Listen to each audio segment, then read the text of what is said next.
The heavy oak doors of Denver County Courtroom 3C slammed open with a thunderous echo that silenced every murmur. Fluorescent lights glinted off polished metals as Major Daniel Cross strode in, his Air Force dress blues immaculate, the silver and crimson ribbons on his chest catching the eye of even the most distracted spectator. Behind him marched 6 operators, 3 men, 3 women, in perfect formation. Their boots struck the marble floor with a rhythmic authority that cut through the stale courtroom air. For a heartbeat, no one moved. The judge, a retired Air Force colonel, froze mid-sentence. The gavel trembled slightly in his hand as he locked eyes on the insignia stitched across Major Cross's sleeve, symbols he'd never seen, but instantly recognized as real. At the defense table, 15-year-old Ethan Cross shot to his feet, breath catching in his throat. Moments earlier the room had laughed at him, lawyers smirking,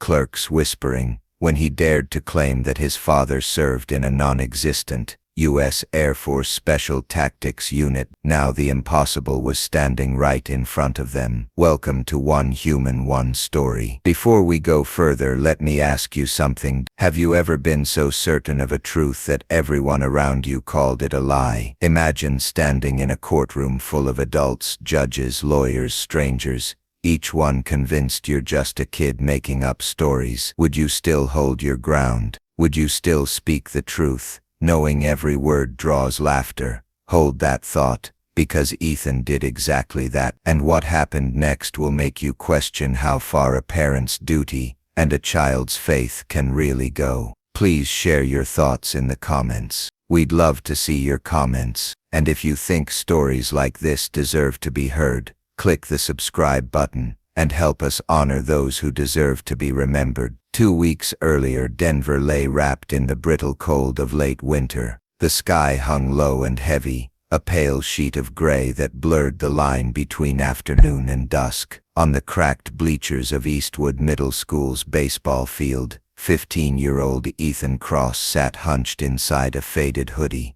the wind pressing icy fingers through every seam. His backpack slumped at his feet, forgotten, while in his palm he rolled a worn silver coin over and over again. The coin carried the emblem of an eagle gripping 2 lightning bolts, an image so precise and strange that most people would have assumed it was a souvenir or a toy. But Ethan knew better. The coin was more than metal. It was proof. Proof that his father, Major Daniel Cross, was out there, serving in a mission so classified that even the word mission felt inadequate. Proof that the nights of waiting, the missed birthdays, the unexplained absences weren't the signs of a father who didn't care, but of one who cared enough to stand on the invisible front lines. Ethan traced the ridges of the coin, each groove a silent reminder of a promise made beneath a winter sky.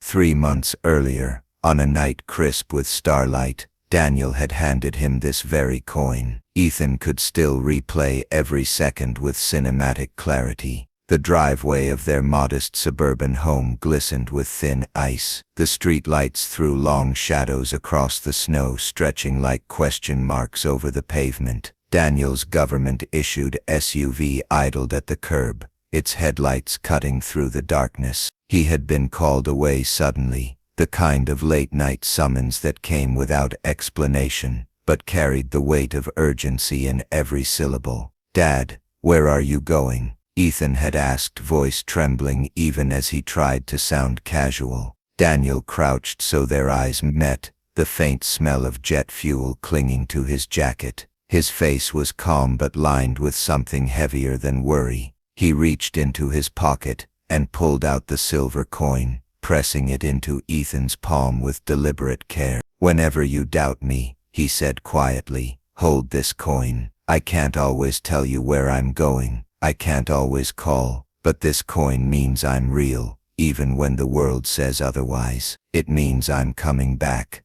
Ethan wanted to ask 1,000 questions. Where? Why? But the intensity in his father's eyes stopped him. Some truths were too dangerous to speak aloud. Instead he nodded, clutching the coin so tightly he could feel the eagle's wings bite into his skin. Daniel hugged him hard, the kind of embrace that carried both love and a silent apology, then rose and disappeared into the SUV. The taillights bled red into the night until they finally vanished at the corner. The weeks that followed stretched thin like wire. At first there were occasional messages, brief, cryptic check-ins that said everything and nothing. Safe, proud of you, keep believing. Then silence. Days passed without a single text. Ethan's mother, Laura, paced the kitchen at night, her face lit by the blue glow of her phone as she scrolled through unanswered calls. Years of this cycle had worn her patience to threads.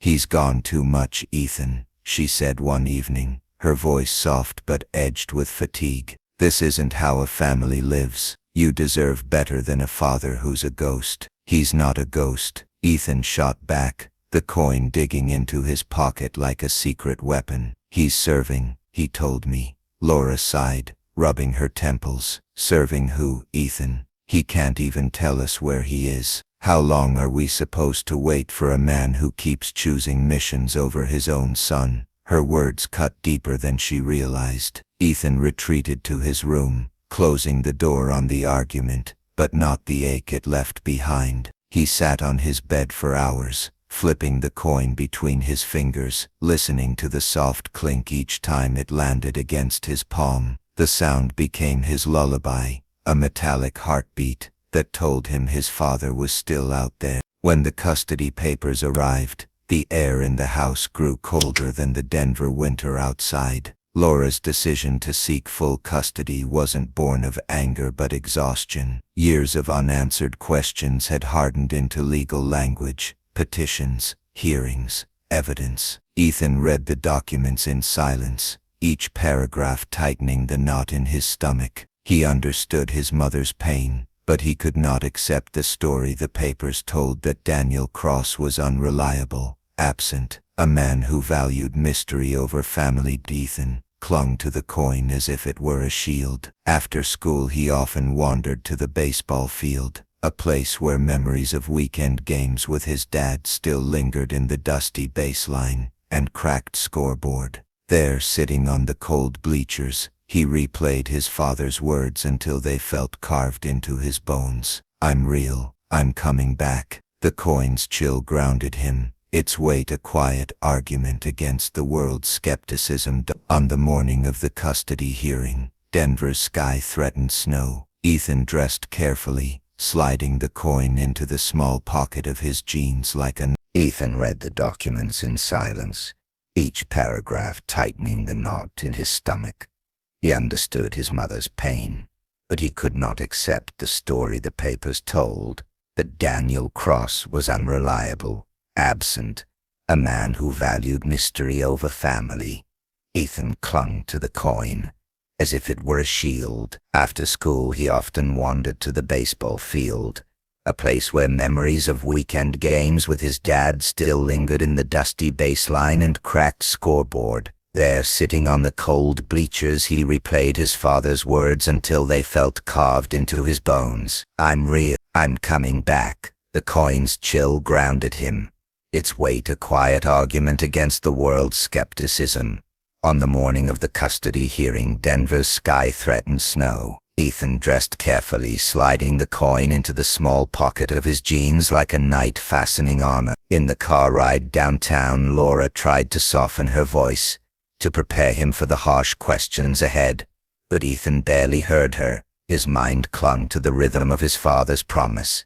The courthouse loomed like a fortress of red brick and glass. Inside, polished floors reflected the harsh fluorescent lights, and every echoing footstep seemed to announce the stakes. As they entered the courtroom, Ethan caught his own reflection in the brass door handle, small, pale, but unyielding. He touched the coin in his pocket, feeling its familiar edges. It wasn't evidence the court would accept, but for him it was enough. Whatever happened inside those four walls, whatever arguments lawyers made, whatever judgments a retired Air Force colonel might hand down, Ethan knew one thing with absolute certainty: his father was real.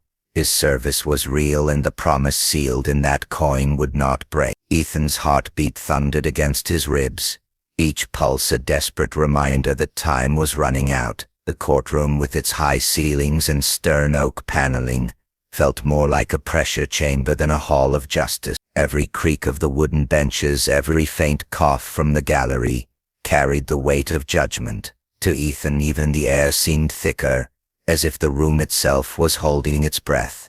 He tightened his grip on the silver challenge coin until the ridged edges bit into his palm. The small circle of metal was cool and unyielding, a lifeline against the rising tide of fear. He imagined his father's voice, low and steady, whispering the same words he had spoken before every deployment. "Hold the line, son.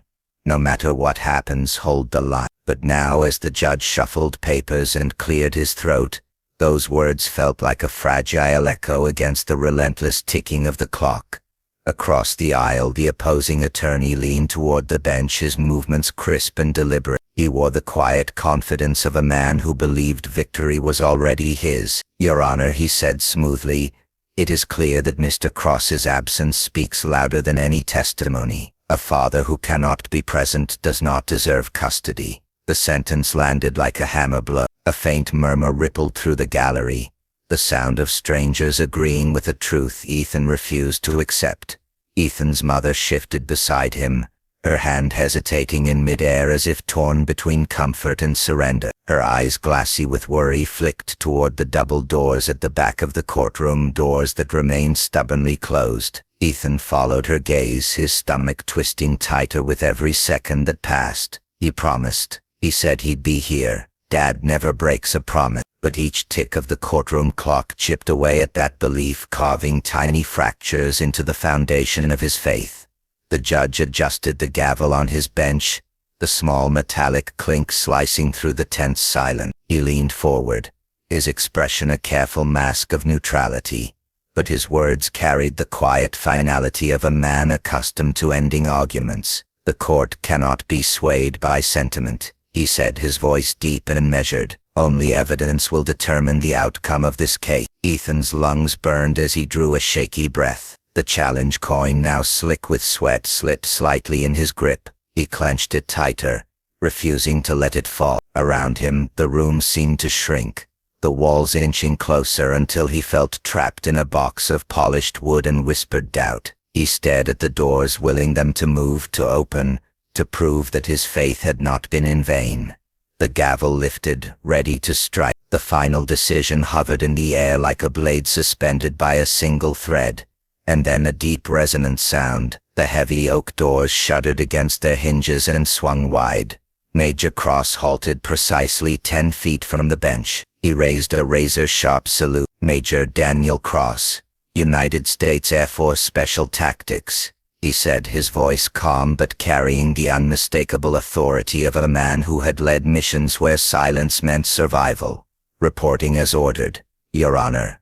Every head turned. The gallery that mocked Ethan now sat frozen. The judge's eyes widened as he scanned the insignia, the lightning claw patch known only to those with the highest clearances. Behind Major Cross, the operators stood at attention, their uniforms devoid of name tags, their presence a silent testimony to missions never spoken of. "Sir," the judge finally managed, "this is highly irregular." "With respect," Major Cross replied, "my orders allowed no earlier appearance. I'm here to clarify my son's testimony, and to protect classified information."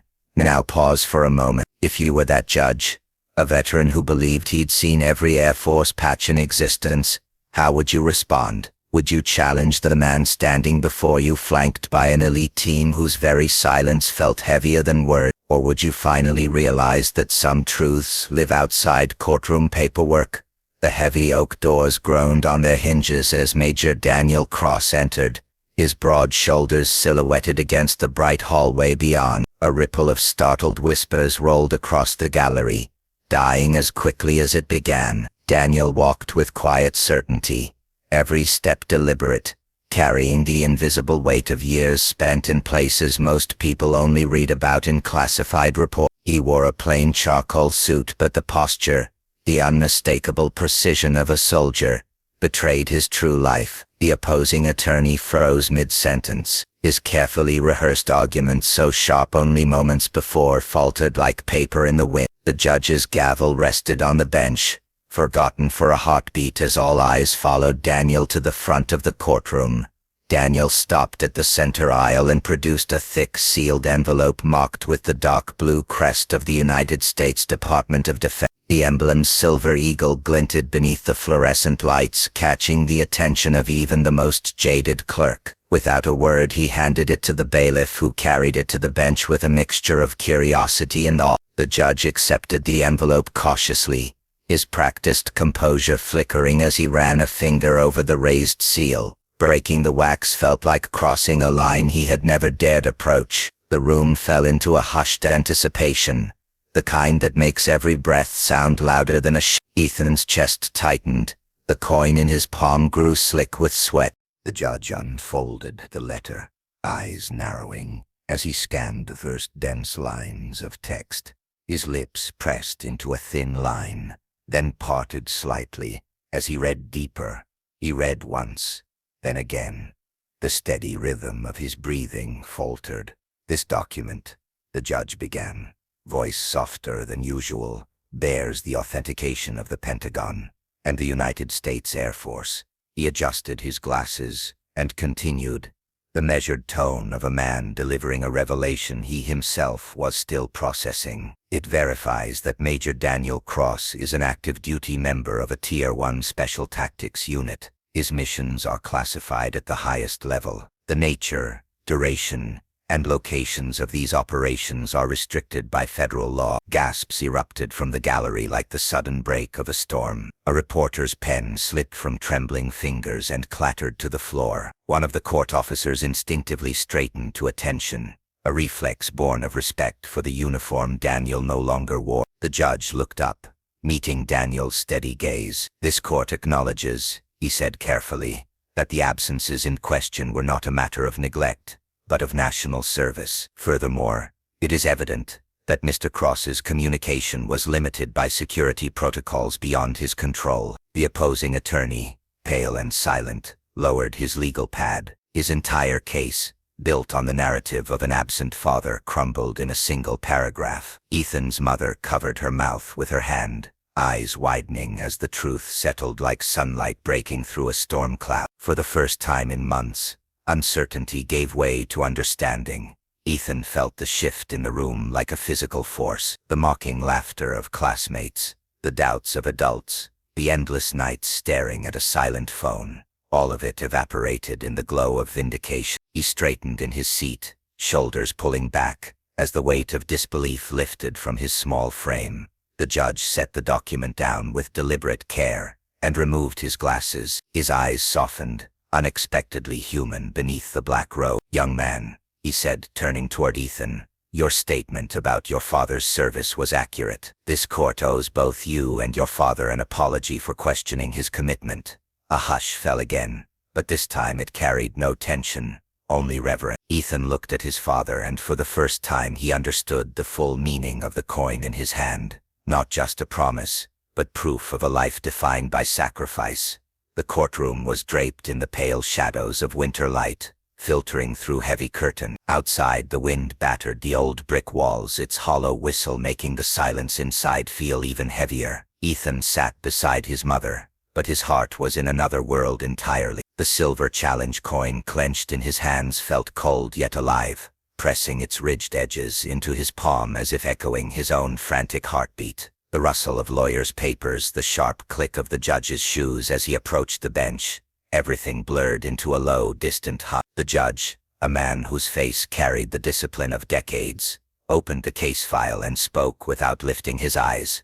"We are here today to review the custody petition of Ethan Cross. Are both parties prepared to proceed?" His words dropped into the room like heavy stone. Laura drew a shaky breath, her attorney nodding in quiet confirmation. But in Ethan's ears the world kept ringing. Then the door opened. A figure entered, silhouetted against the hallway's light. The shape was impossible to mistake. His father's stride. No shadow in the world could imitate those steps. Daniel Cross walked with a steady resolve, each movement carrying the weight of years spent protecting a secret too heavy to name. He wore no uniform, just a simple, clean outfit. But his eyes held the unspoken history of long missions and sleepless nights. As Daniel moved closer, the air in the courtroom shifted. For a few seconds, no one made a sound. Only the pounding of Ethan's heart seemed to fill the room. In his father's gaze burned a fierce mix of longing and certainty. Ethan squeezed the coin harder. This small silver disc was no longer just a memory. It was a living bridge. Every step Daniel took reinforced that bridge with unshakable strength. The judge finally looked up, his voice firm but strangely gentle. "Mr. Cross, you are cutting it close." Daniel drew a steady breath. "I will speak within the limits of my duty, Your Honor," he said, each word measured but carrying quiet power. "But know this, I never abandoned my son. Protecting him has demanded sacrifices harder than absence." The statement echoed off the cold courtroom walls, filling every corner with a truth too raw to deny. Ethan's eyes blurred as a knot tightened in his throat. All the lonely nights, all the unanswered questions dissolved in a single sentence. His father's voice sliced through the frost and reached straight into his heart. Even Laura bowed her head, her expression flickering with emotions she could no longer hide. Ethan sensed that even his mother could not refute this truth. The mystery behind every vanished night was no longer abandonment, it was sacrifice. Ethan stood. Sweat slicked the coin in his palm. In a small but unwavering voice he said, "I believe my dad." A murmur rippled through the room, then fell silent. That single declaration landed like sunlight on Daniel's tired face. Daniel stepped forward, a faint, trembling smile breaking across his lips. "And I believe in you, son," he whispered. In that small courtroom, every winter thawed and every distance closed. The judge's verdict had yet to be spoken, but for father and son, the most important judgment had already been delivered. Faith had built a bond stronger than any evidence. So what do you take from this? Is it about military secrecy? About a father's sacrifice? Or is it about a young boy who refused to let a room full of doubters rewrite his reality? Maybe it's all of those things. Maybe it's a reminder that faith isn't blind. It's the courage to hold a coin, or a memory, or a promise, even when the world calls you foolish. If this story moved you, ask yourself, who in your life needs you to believe in them right now? Whose unseen battles deserve your trust? Because sometimes the greatest acts of heroism happen not on distant battlefields, but in the quiet courage of a child who simply refuses to stop believing. If you think stories like this are worth listening to, don't forget to subscribe to our channel and like the video.